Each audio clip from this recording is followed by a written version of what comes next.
Hello and welcome to Formerly on 4. I'm Jackie Walker. I was formerly on 4 as news anchor here for more than 40 years, but this is an opportunity for me to catch up with some of the amazing people that I've worked with over those 40 years, and none more amazing than the man we meet today. Shane Phillips is on the controls in the other room. He's a photographer, editor. He's the man who's going to keep us rolling today as we meet Lee Coppola. Welcome, Lee. Welcome back to News 4. How does it feel to be back? It's good to be back at the old stomping grounds, Yeah. Jackie. A lot of memories. The old stomping grounds is right. Lee was the original troubleshooter in this town. And I want to make it clear, Lee, in thinking about this, knowing that I would be talking to you today, I don't think there's anybody that I ever worked with who had a fuller array of complete, separate, distinctive, accomplished careers than you did. Well, I couldn't keep a job. Yeah. That's one way to look at it. You started in the Army, and of course you worked in the Army Times there, but you became a reporter. You worked at the Buffalo News for 16 years. It was the Buffalo Evening News when I started there. Well, it's right, and the sun has set on a lot of things since then, too. But I want to start in the middle of your working life when you worked here at Channel 4, because that's what we're all about here. So what did you do here? When were you here? I was here from 1987 to 1991 or 92, depending on how you work at the calendar. And I was basically an investigative reporter. I produced, or I didn't produce, but my stories were called the inside story. It gives inside view of things happening. Over at Channel 7, you were called the troubleshooter. I was called the troubleshooter, and I lobbied to have that name come over to Channel 4, but the news director said no. So here you were the troubleshooter, you were part of the inside story. You had been 16 years at the Buffalo News, a very accomplished reporter. What type of, I know the answer to this, but what type of reporting did you do? Well, basically, I basically covered crime, some courts, and of course, one of my fields was the underworld, the mafia, which is something that I shouldn't say I developed it. It just came about because I knew a little bit about the underworld and the criminal empire in Buffalo. Being a Sicilian from the west side of Buffalo, I grew up with some of the characters who became mobsters. So I knew how they acted, and I had, fortunately, sources within the mafia that would talk to me. So you're growing up here in Buffalo on the west side. There became kind of an intersection with your work as an organized crime reporter. The intersection hurt because there were people that I grew up with that would no longer talk to me, or people in their families who would no longer talk to me because of the stories I was doing about them. One of the guys I grew up with, I had a fight with in the schoolyard. He beat the hell out of me, but he became a hitman for the mob. This was... No, this was a kid fight. A kid fight, I was probably like 12 or 13. Well, because I was going to ask you this, were you ever afraid? I mean, you were dealing with organized crime. Well, I will say this. There were 2 times, I think, in my career I was afraid. I was doing stories at the Buffalo News about a fraudulent organization or business that was started during the subway construction in Buffalo. And the person who started it was the managing partner or the manager of Local 210, which was the labor organization that was associated with the mafia. And that person's father was at one time the godfather of the Buffalo Mafia. I was doing stories on Page 1 about this person. Once, soon after about 4 or 5 stories, I got a phone call from him. And he said, Coppola, and he said, yeah, this is such and such. He said, "You've been writing about me?" And I said, "Yeah." He said, "We should have a sit down." And I know what a sit down is. And so, Wait a minute. When I hear sit down, I think, oh, he's going to give me an interview. well, that's not what a mobster says when he says a sit down. But whatever the case, he said to meet me at such and place. It was a bar way out in, I think it was Alden. And so I'm telling you the story because I wrote his name on a piece of paper, and I put it in the envelope, and I put it in my desk drawer. And I told the dictation clerk who was sitting next to me, I said, "Kathy, I'm going out to interview someone. Something may happen, I don't know." I said, "But the person I'm going to interview, his name is in an envelope in this drawer." And she started screaming, "Don't go, Lee, don't go." And I said, "Oh, but I have to go." And I did, and everything worked out. I mean, he eventually became a source of mine. Well, wait a minute. So you went, here's this woman screaming, so worried about your safety. You went, and what happened? Well, we wound up sitting at a bar, and he basically told me that he was an informant for the FBI working for Local 210. So he's the informant. You're reporting on him, He also was, don't forget, he also was a shady character, and that's why he started the fraudulent business. Okay. There's so many questions I want to ask you about this, but Lee, I'm telling you, as you're describing this, I feel like I have seen every scene that you just described in a movie. Well, it could be. You never know. This is what the stuff of movies here. But the only time I was really, really worried is I had done a story about a local person who was reputed to be a higher up in the local mafia. And this person had just moved from the city to a suburb. I think the story was done on a Tuesday night. His daughter, who was then 9, had been invited to a slumber party at a neighbor's house. And after the story appeared, the neighbor called her and said she was no longer invited to the slumber party.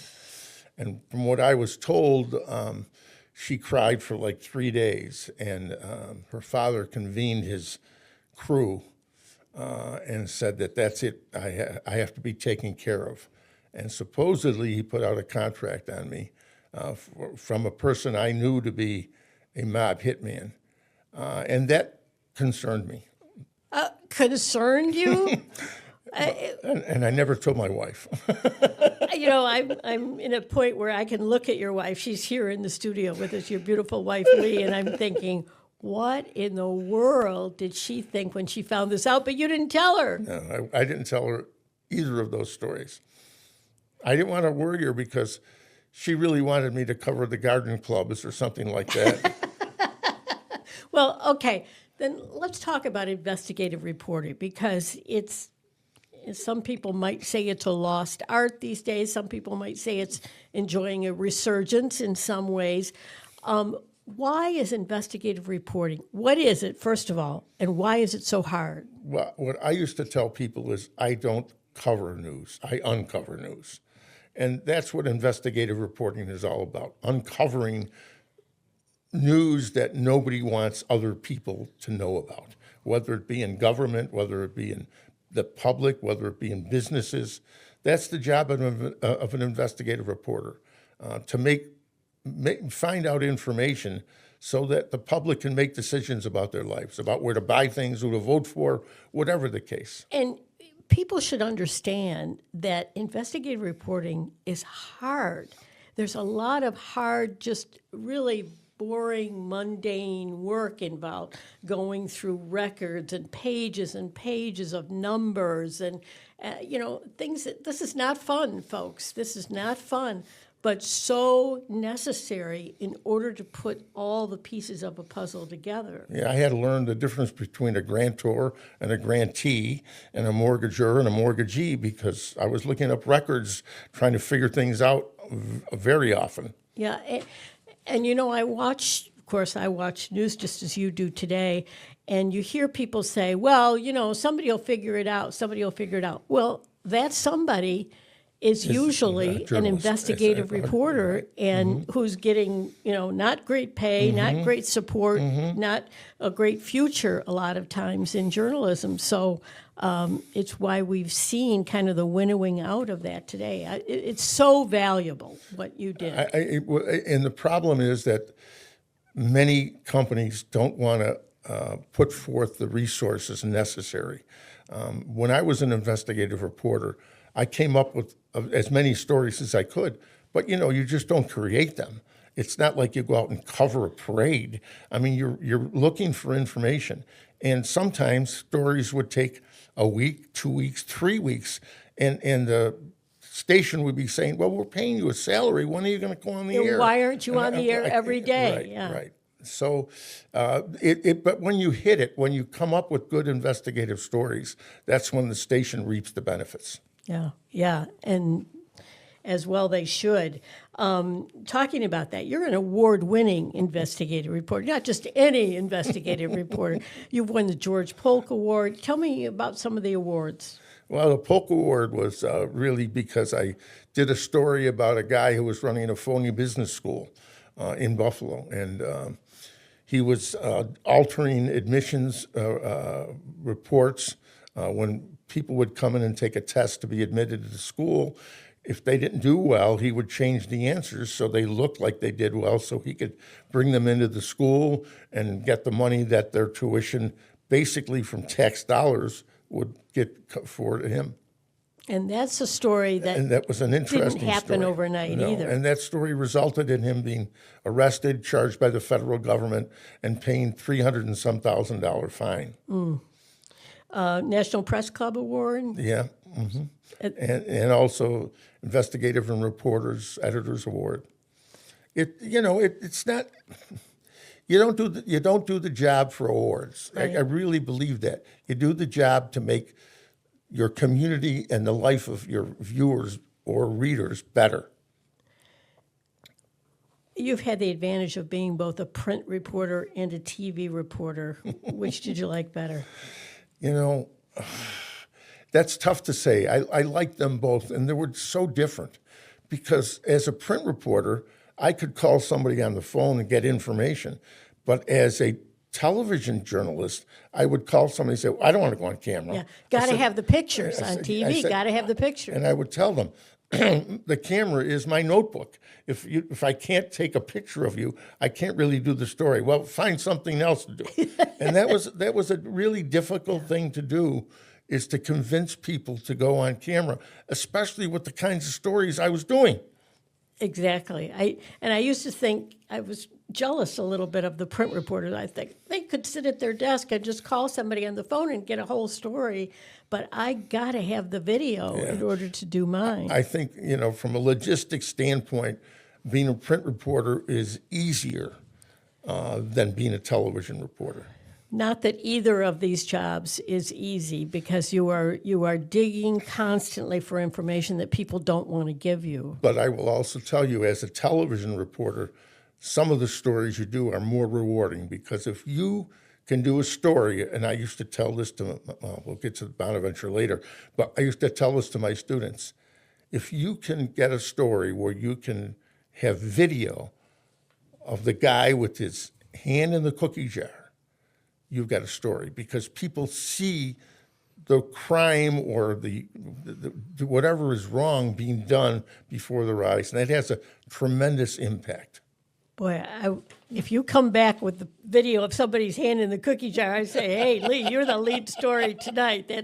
That's great stuff. Now, we made a reference, of course, to your beautiful wife, Lee, who is here with us, and the family that you have. And during all this time, you're changing jobs. You're going from the Buffalo News, you're going to Channel 7, you're going to Channel 4. All during this time, you have a family to support. I want to see this picture of your family. Of course, it has grown now. Beautiful. Yeah. And tell us about your children. Well, I've got 3 children and 4 grandchildren, ranging in age from 9 to 35. And my children are now, adults with their own businesses and their own jobs and their own families. And it's a wonderful feeling. We We get together every Sunday at our house, for the traditional Italian meal. And the kids look forward to it. And it's the grandchildren who started it. And the grandchildren really benefit. They'll never forget that. No, I don't think so. Never forget. Now, so all of your family is, not all of your family's here in Western New York. Our younger son, we have 2 boys and a girl. Our younger son lives in Fort Collins, Colorado.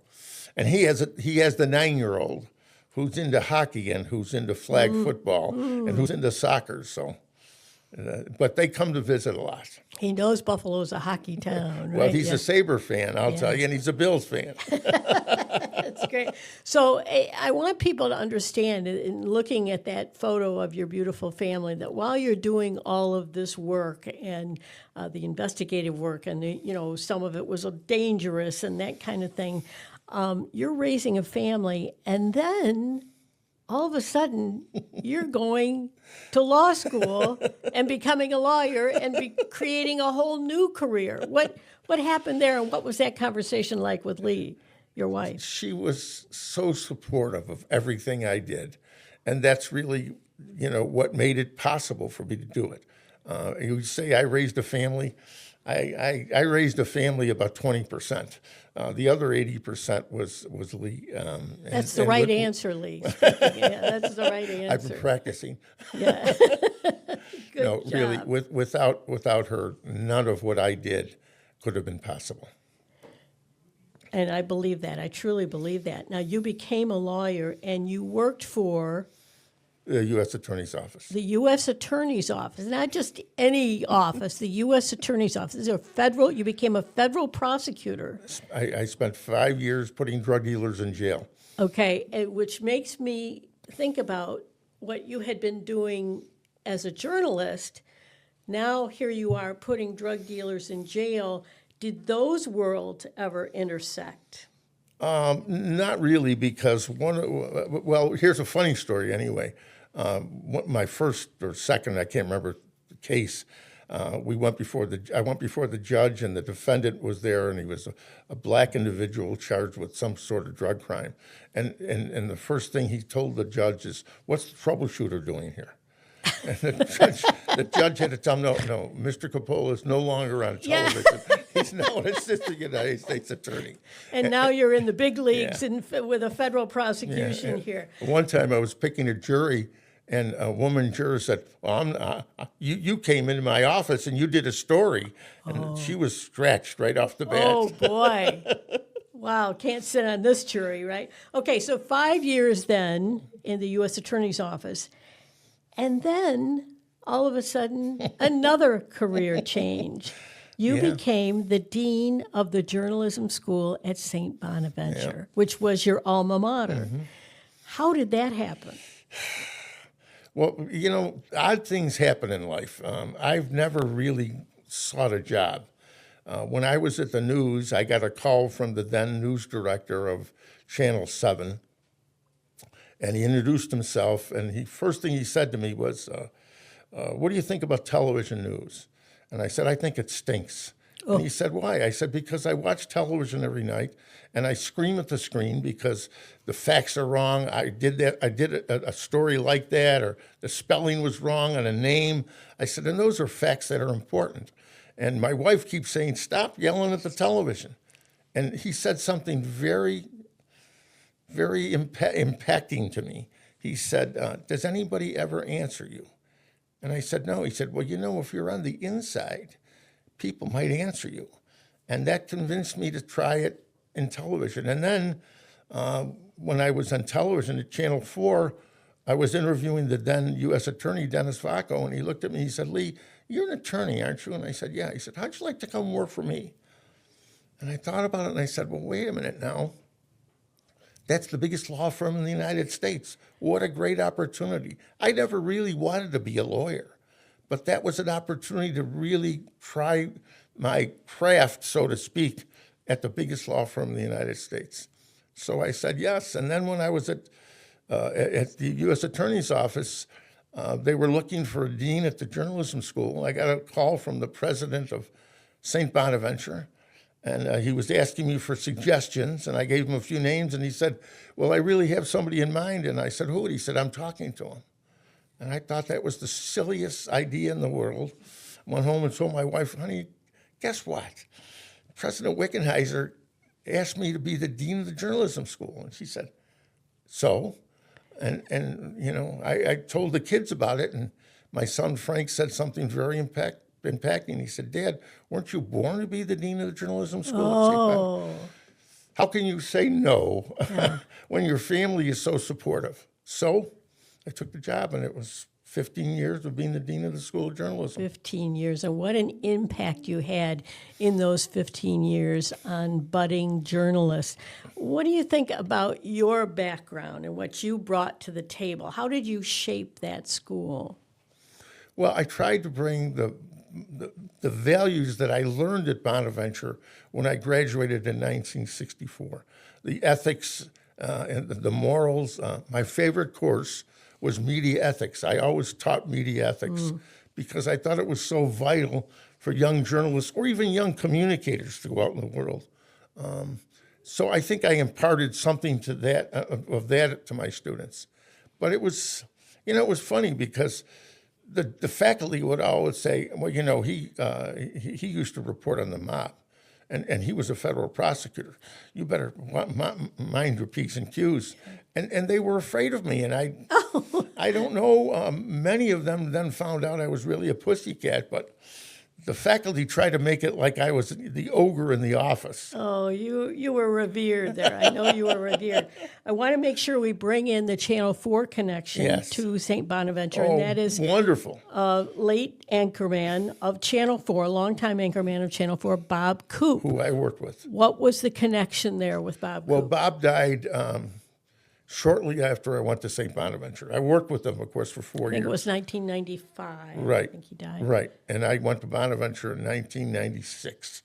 And when I got there, their broadcast segment of the program was minuscule. And that was important to me, to train broadcast journalists. But they had no equipment. And then I heard that Bob's estate, his mother and father, inherited his estate. And I reached out to Mrs. Coop and Mr. Coop and brought them to St. Bonaventure. And I tried to tell them how wonderful it would be if we could have a broadcast laboratory in Bob's name. And they said yes. So they gave us the money to build the broadcast laboratory. And it's still today known as the Bob Coop Broadcast Laboratory. And the students, you would always say, well, I'm going to the Coop. I'm going to the Coop. And everybody knew what they were when they were going to the Coop. But that's not the only connection.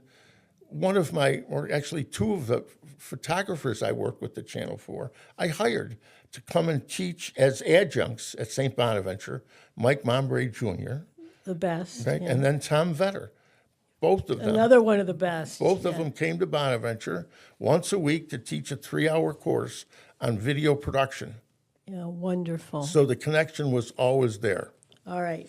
In the few minutes that we have left, Lee, I really want to touch on the state of journalism today. Okay. We only have a few minutes? But we'll try to make it as short as possible. The state of journalism today, we can agree, is certainly not the way it was when you were coming up through and when I was coming up through during our careers. And yet, you were the dean of the journalism school, training young people to become good journalists. What do you say to those young people today about the future of journalism for them? Well, what I say is that reporters, journalists who know how to do their job, have the skill to do their job, are credible. That's the biggest word, credible, because if the public believes you and trusts you, then you're creating something that your employer wants. I always believed that I got a lot of stories because people trusted what I did. And that's I think the critical element of journalism today. But as far as from the business standpoint, it's really everybody's a journalist nowadays with the internet, and that's the big problem. They think is they are, so much yeah. information gets spread over the internet that isn't true or is opinionated, that people confuse that with real journalism. And Which depends on accountability, and that's always my big word. Is those people who are out there on the internet just talking or just showing you pictures or whatever and saying this is the truth. There's no accountability on their part. They can say whatever they want. And when I would speak before groups, which I do or did often, I would say, they would find a media outlet that you trust, because there's a lot of information out there, and you might hear something and you say, oh boy, and where did you hear it from? Where did you get that information? Because if you got it from an unworthy or an untrustworthy source, then doesn't have any value. Absolutely. I couldn't agree with you more. We've tried to describe your long career. It's impossible to describe all the things you've done in so many different ways. What brings you, looking back on these many years and these many careers, what brings you the most satisfaction? You mean professionally, other than my family? Well, let's all agree, family's number one, no question. I think all of it gives me. I can't. People have asked me that. Which profession did you like the best? I liked every one of them. I am the luckiest person in the world. I always liked to go to work. I couldn't wait to go to my office or wherever I was working, because I enjoyed so much what I was doing. I mean, I got satisfaction from doing stories that people needed to see or read, but I also got a lot of satisfaction with working with students. I think, my wife used to say to me, the lines in your face are gone now that you're dean of the school, because there was less pressure and more satisfaction. The pressure of coming up with the story and satisfying a boss, that wasn't there anymore. So I was able to see every 4 years you get a new crop, or every year you get a new crop of students, and then you have to say goodbye to them after 4 years. And many of them stay in touch. Yes. They send me birth notices. They invite me to their weddings. And that's a thrill. It really is a thrill. And truly satisfying. So on behalf of, can I speak on behalf of a lot of the journalists that we've worked with? We really respect what you've done. We love what you've done. We love you as a person.